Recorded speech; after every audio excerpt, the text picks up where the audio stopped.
Peace and blessings to all my beautiful people, my beautiful musicians from all across the world. Welcome back to another episode of the Music Business Podcast with yours truly. So today we're going to be discussing an interesting and very important and crucial topic for artists: branding tips for artists in 2025. All right. So I'm going to start with one of my own quotes. If you're not a brand, you are a commodity. Listen to that again. If you're not a brand, you are a commodity. Keep that in mind.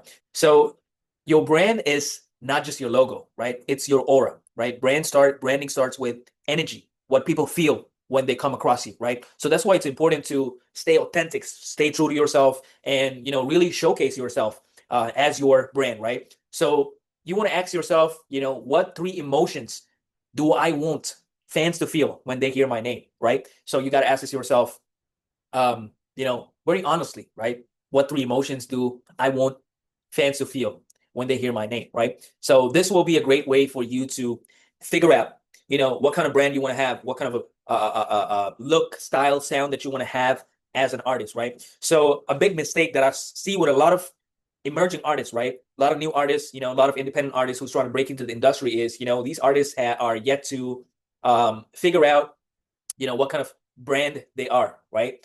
Just focusing on the music or creating the music is not going to get you anywhere, right? Any successful musician that you see who's popping in the market today, they're all, great with their branding, right? Great with their style, how they present themselves. Overall, it's about the brand, right? So branding is key for any musician, right? So I've kept repeating this as a mantra for the artists that we're working with. So a lot of my artists would be very familiar with this topic because this is something which I truly emphasize with a lot, right? Clarity beats creativity. Very important, right? Clarity beats creativity. Don't confuse people with 10 different personas, right? So you want to be very clear and concise with what your brand is, how you want your brand to sound. Let's take a single as an example, right? So if we take a single as an example, you want to have a clear identity, and lean into it visually, vocally, and vibe-wise, right? In terms of, creating your music, this is how you represent your brand, right? You want to, visually, vocally, and vibe-wise, everything got to be you as a brand, right? It's got to be authentic. It's got to be your sound. So when people listen, they know, let me take a couple examples, obviously me being a big R&B head, I'm gonna take Chris Brown as an example, right? So Chris Brown over the years have, he's rebranded himself in very smart ways, right? But at the end of the day, it's people know that whenever Chris puts out a single, that's Chris Brown right there, right? So that's just one example. So there's so many great musicians and artists in the industry and producers, of course, right? So if you hear a Timbaland beat, whether it be 10 years ago or today, that's a Timbaland beat right there. You know what I'm saying? So and you gotta in terms of the vibe, right? So you gotta ask yourself, are you the dark romantic, the spiritual rebel, or the stylish loner, right? So you gotta ask yourself questions like this. This is which will help you create an authentic sound, right? Another great musician that I really paid a lot of attention back in the day was Ryan Leslie, right? So R. Les, a lot of you might not be familiar with him, but R. Les is truly a remarkable producer because he came up with his own sound basically. Whenever you hear R. Les production, that's Ryan Leslie right there. You know what I'm saying? So that's the style and the sound that you want to focus on creating, right? So I'm just giving some examples from the past because that this even somebody who created this music 10 years ago, even today, if they create a new production, that this is this person, so that is the brand identity there. That's what you need to create in terms of your sound, right? So now getting into social media, right? Instagram, TikTok, etc., right? You got to look at these platforms as your digital resume, right? So personal example here, okay? So if you guys go check out my Instagram, my TikTok, my X, etc., right? So you can clearly see that I have a very distinct brand for Luca Dayz on all those platforms, right? So this is obviously something which I have developed for many years, creating this distinct sound and style as well as look on my social medias, right? This is super important to have that in your social medias, right? So I like to say, use curated chaos, make your profile feel spontaneous but look consistent, right? So sometimes I see, especially with a lot of emerging artists, posting all sorts of different things, and even some established artists, I feel sometimes when I go to their profile, it's literally spamming, right? Literally thousands and thousands of posts.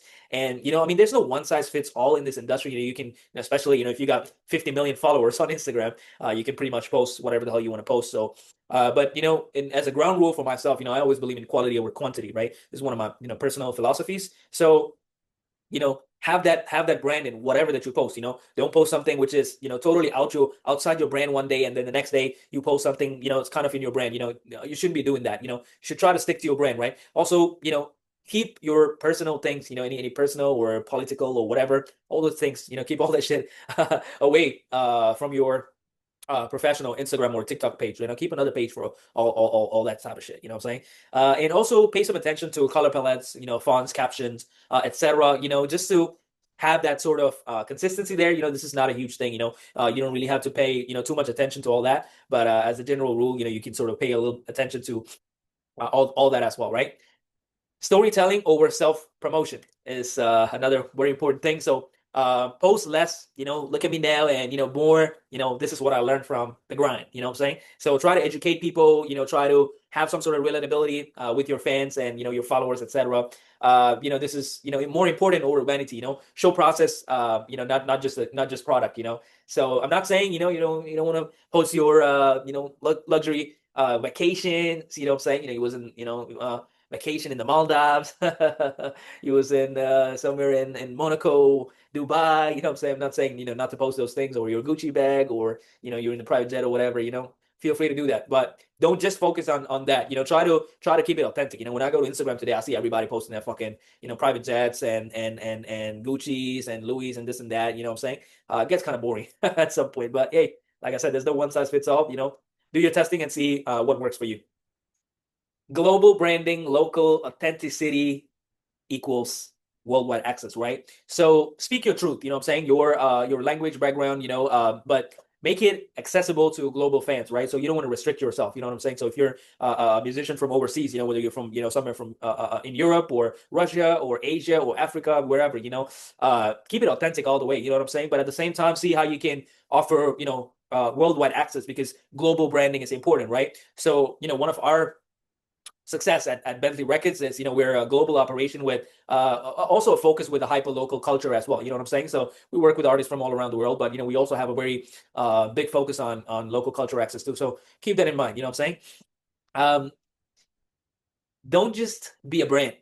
Be a brand platform, right? So create a vibe that others want to plug into, right? So think Travis Scott, Griselda, Yeet. You know what I'm saying? So these are some use cases that you can explore and brainstorm a little bit, etc. If you're still figuring out your brand, right?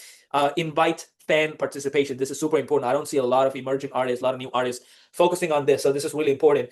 You should do merch drops, visual mood boards, even fan art contests, etc. You can do some giveaways and some cool exclusive shit that that you want to genuinely offer your fans, so that you can build those relationships at the end of the day. Don't just treat your fans as a commodity. They're not a commodity, right? So you got to treat them with respect. I see a lot of people trying to win fans, just purely for the profit sense, right? So don't look at it that way. At the end of the day, your fans are your supporters, right? These people support your art, your craft. When there's a billion other things they can support, right? So you gotta genuinely appreciate, their support, etc. Right? This is why you gotta focus on building genuine connections. Okay, build your brand like a startup, right? That's the next thing which I want to mention. You guys building your brand like a startup. So think in assets, right? So when you take me being a big Apple fan and Steve Jobs fan, how Apple basically build their brand, right? So look at yourself like that. As an artist, look at yourself as a brand like this, right? Think in assets, visuals, slogans, taglines, fonts, brand colors, even emojis, right? So all these things are super important, right? So ask yourself, if Nike was an artist, how would they drop this single? You feel me? That's what you got to think when you're working on a new project, when you're trying to put out a new project, right? And the next important thing is be unapologetically you, but scalable, right? Your weirdness is your power, but polish it for mass consumption, right? You ain't trying to be like Easy, you know what I'm saying? Kanye, with all that, negative shit, whatnot, you know what I'm saying? I'm all about love, you know what I'm saying? I'm all about spreading the love and positivity and whatnot. So, you want to be weird, you want to be yourself, you want to be unapologetically yourself, right? But at the same time, you gotta respect other people's beliefs and their feelings, et cetera, et cetera. You shouldn't try to take advantage of things like that. It's not fun. At the end of the day, we gotta respect each other, which is more important than fame and money, right?